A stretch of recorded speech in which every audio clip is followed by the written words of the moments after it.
Suatu hari, di sebuah persawahan, terdapat anak muda bernama Jaka Tarub sedang menanam padi dan dipantau oleh sang ibu yang sedang berduduk santai di sebuah gubuk sambil menyantap gorengan.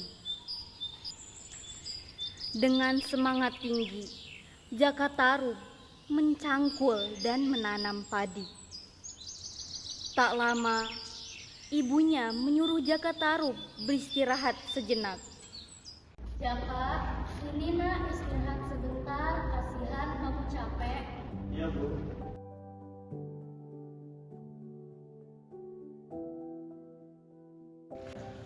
Kemudian, setelah beristirahat, Jaka Tarub lanjut mengerjakan pekerjaannya. Saat pekerjaannya sudah selesai, ibunya mengajak Jaka Tarub pulang ke rumah. Jaka, ayo kita pulang nak, ibu mau masak, nanti kita makan ya. Baik, Bu.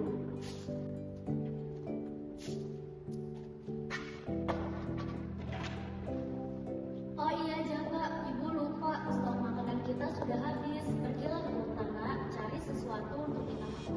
Baik, Bu. Kamu jangan Di perjalanan pulang, Jaka dan ibunya tidak sengaja bertemu dengan teman-teman Jaka yang sedang mengobrol. Jaka, kita bagus dari sawah ya. Iya, kebetulan mau selesai nih. Mampir dulu lah Jak, kita ngobrol dulu sebentar. Di sini tuh mau enak ramean. Iya. Di saat teman-temannya sedang merayu Jaka, ibunya memutuskan untuk pulang.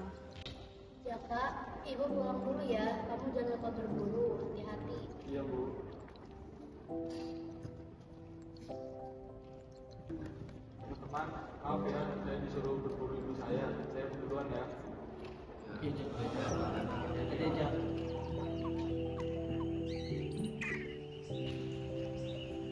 Saat Jaka Tarub hendak meninggalkan teman-temannya, tiba-tiba Satria menyeletuk.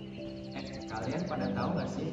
Kemarin saya melihat ada sinar memancar di danau yang ada di dalam hutan. Katanya di sana ada bidadari yang sedang mandi. Yang benar, mungkin ada di sedang mandi.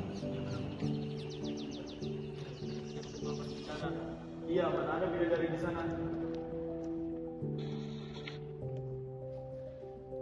Di tengah obrolannya, datanglah Bapak Kepala Desa. Kalau bisa, mana ada yang seperti itu di sini? Iya maaf Pak. Setelah itu, Jaka akhirnya berpamitan untuk pergi berburu. Pak, kalau bisa saya duluan ya. Dorong lanjut berburu. Ya, ada di Jakarta. Jaka berjalan menuju hutan untuk mencari hewan buruan. Di tengah perjalanan, ia merasa sedikit lelah. Sampai akhirnya dia memutuskan untuk istirahat sebentar di bawah pohon. Saking lelahnya, ia akhirnya secara tidak sengaja tertidur. Di dalam tidurnya, dia bermimpi bahwa dia telah menikah dengan seorang perempuan yang sangat cantik. Pagi-pagi sudah dimasak ya, Dik? Yang ngasih ini kan masuk untuk kamu. Wah, terima kasih ya, Dik. Saat sedang mengumpulkan nyawanya, Jaka melanjutkan berburu karena dia belum mendapatkan hewan satupun. Ada kancil tuh, lumayan untuk dimakan.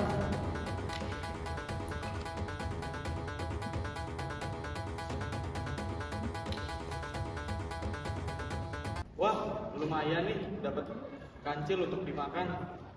Saat dia senang karena berhasil mendapatkan seekor kancil, tiba-tiba terdengar suara berisik dari dalam semak-semak. Suara apa itu? Jangan-jangan harimau.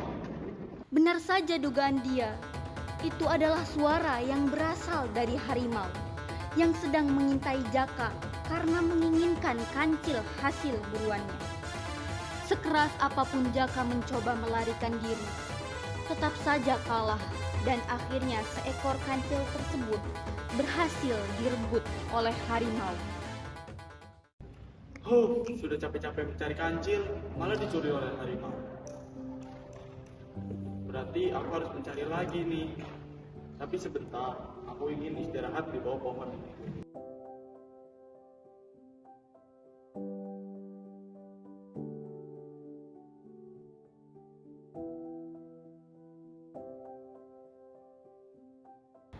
Saat Jaka sedang beristirahat, tiba-tiba dia melihat ada cahaya yang berkilau. Cahaya apa itu? Coba aku ke sana. Saat Jaka perlahan mendekat, ternyata cahaya itu berasal dari sebuah danau. Di danau tersebut ada 6 bidadari cantik yang sedang mandi. Apa aku salah lihat? Kalau aku ambil salah satu selendangnya, mungkin dia tidak bisa kembali. Benar aman kan? Aku takut ada manusia yang melihatnya. Ya, sudah aman kok. Mana mungkin manusia masuk ke dalam hutan yang sangat jauh. Bisa saja manusia pergi ke sini untuk berburu. Sudah, kita lanjut saja mandinya. Kita harus pulang sebelum matahari tenggelam. Ambil lagi salah satu selendangnya. Akhirnya, Jaka mengambil salah satu selendang dari bidadari yang sedang mandi tersebut. Sudah selesai semua kan? Ayo kita pulang. Sebentar lagi matahari akan tenggelam. Aku sudah selesai. Yang lain sudah selesai, segera ambil selendang kalian ya. Aku sudah siap. Aku juga siap. Aku sudah selesai. Sebentar aku ambil selendangku terlebih dahulu.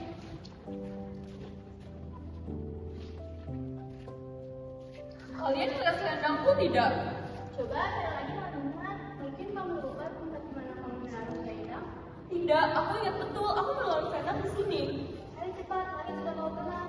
Coba cari lagi teman-teman. Sebentar lagi kita harus segera kembali ke kayangan. Sebentar, aku sudah bisa mencari. Kita tidak bisa menunggu lagi.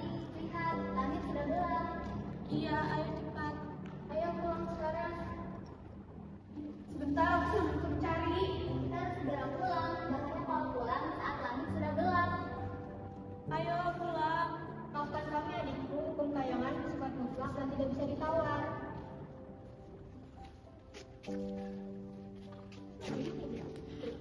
Aku tidak bisa pulang. Jangan takut, aku tidak akan menyakitimu. Kamu siapa? Kamu yang mengambil selendangku ya? Aku hanya ingin menolong kamu. Jika kamu tidak mempunyai tempat tinggal, kamu bisa ikut saja ke rumahku. Akhirnya, Jaka Tarub pulang ke rumah bersama Nawang Wulan tanpa membawa satupun hewan buruan. Sesampainya di rumah, ibu Jaka terkejut. Jaka, siapa gadis cantik ini? Tidak siapa kamu saat dahulu. Dia tinggal bersama teman-temannya. Oh ya saudara, hari sudah mulai malam. Silakan tidur di rumah ini ya, anggap saja seperti rumahmu sendiri. Terima kasih, Bu. Esok paginya, Jaka Tarub memberi seperangkat baju gadis desa dan dipersilahkan untuk berdandan seadanya. Hari demi hari pun berlalu.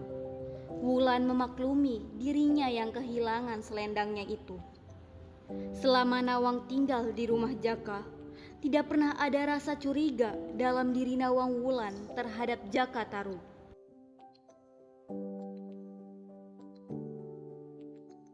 Bulan, coba kesini sebentar.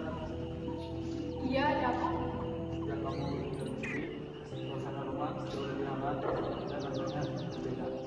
Bisa aja kamu. Jika kamu jadi keberatan, maukah kamu menjadi itu? Nawang Wulan terdiam sejenak, berpikir. Jika aku menerima, kamu harus berjanji satu hal. Apa itu?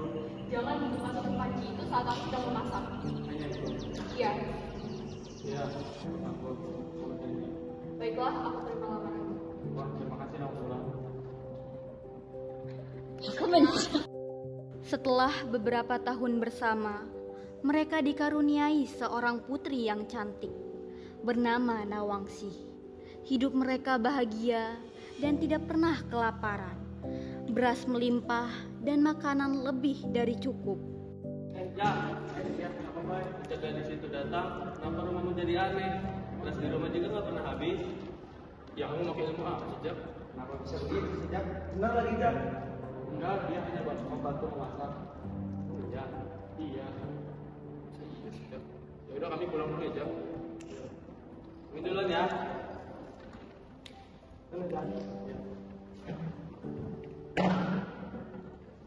Jaka, sejak kamu sering tanya Tuhan, kau harus selalu ikhlas dan tidak semua yang kamu miliki biasa.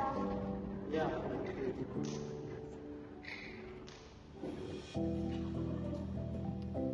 Dan waktu pagi itu saat aku sedang memasak. Ya, aku mengerti.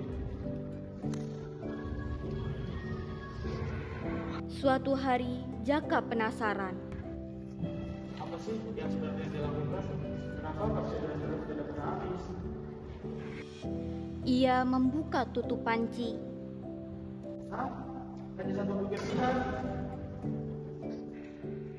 Nawang Wulan masuk dan melihat. Jaka, kamu melanggar janjimu. Aku hanya penasaran. Sekarang, aku tidak bisa menggunakan kekuatanku lagi. Wulan mencari sesuatu di lumbung yang tak pernah ia sentuh sebelumnya. Ini selendangku. Tunggu, jangan pergi. Tidak bisa, Jaka. Aku harus kembali ke tempat asalku. Tetapi, jika kamu dan Nawangsi membutuhkan bantuan, bantuan itu pasti akan terwujud. Wulan pergi ke langit meninggalkan Jaka. Itulah bentuk tanggung jawab dari Nawang Wulan menepati janjinya. Aku kehilangan dia karena aku tidak menepati janji. Sejak saat itu, Jaka Tarub hidup dengan penyesalan. Ia belajar bahwa kepercayaan adalah hal yang sangat berharga.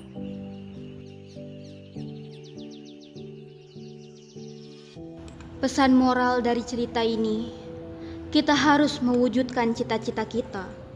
Namun sebaiknya, usaha untuk memperolehnya dengan cara yang baik. Bukan dengan menghalalkan segala cara.